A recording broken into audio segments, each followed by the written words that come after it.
Mark 15. Early in the morning, the chief priests, elders, scribes, and the whole Sanhedrin devised a plan. They bound Jesus, led him away, and handed him over to Pilate. So Pilate questioned him, "Are you the king of the Jews?" "You have said so," Jesus replied.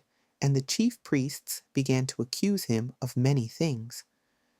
Then Pilate questioned him again. "Have you no answer? Look how many charges they are bringing against you." But to Pilate's amazement, Jesus made no further reply. Now it was Pilate's custom at the feast to release to the people a prisoner of their choosing. And a man named Barabbas was imprisoned with the rebels who had committed murder during the insurrection. So the crowd went up and began asking Pilate to keep his custom. "Do you want me to release to you the king of the Jews?"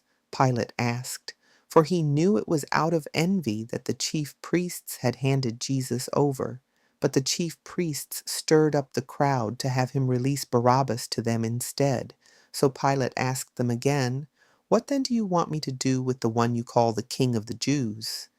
And they shouted back, "Crucify him." "Why?" asked Pilate. "What evil has he done?" But they shouted all the louder, "Crucify him!" And wishing to satisfy the crowd, Pilate released Barabbas to them. But he had Jesus flogged and handed him over to be crucified. Then the soldiers led Jesus away into the palace, that is the praetorium, and called the whole company together. They dressed him in a purple robe, twisted together a crown of thorns, and set it on his head. And they began to salute him, "Hail, King of the Jews!" They kept striking his head with a staff and spitting on him, and they knelt down and bowed before him. After they had mocked him, they removed the purple robe and put his own clothes back on him. Then they led him out to crucify him. Now Simon of Cyrene, the father of Alexander and Rufus, was passing by on his way in from the country, and the soldiers forced him to carry the cross of Jesus. They brought Jesus to a place called Golgotha, which means the place of the skull. There they offered him wine mixed with myrrh, but he did not take it, and they crucified him. They also divided his garments by casting lots to decide what each of them would take.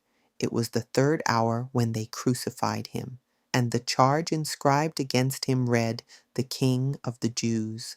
Along with Jesus, they crucified two robbers, one on his right and one on his left.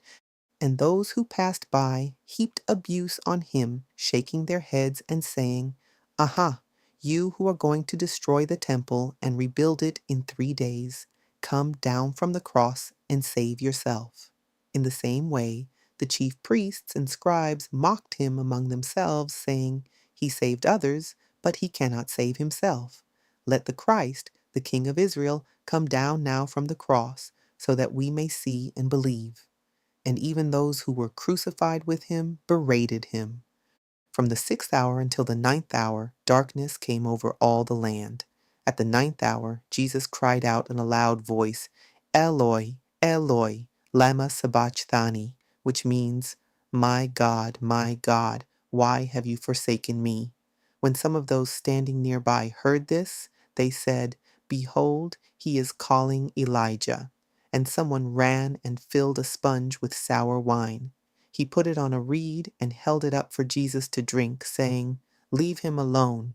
Let us see if Elijah comes to take him down."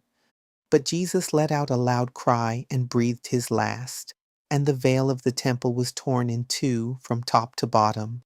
When the centurion standing there in front of Jesus saw how he had breathed his last, he said, "Truly, this man was the Son of God."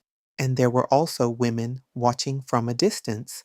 Among them were Mary Magdalene, Mary the mother of James the younger, and of Joses and Salome.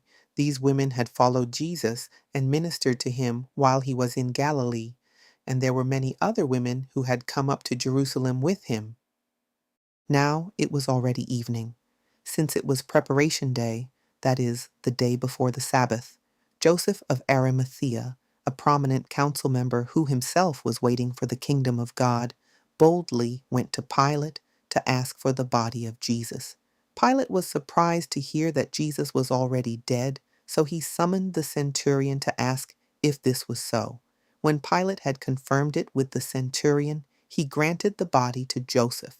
So Joseph bought a linen cloth, took down the body of Jesus, wrapped it in the cloth, and placed it in a tomb that had been cut out of the rock.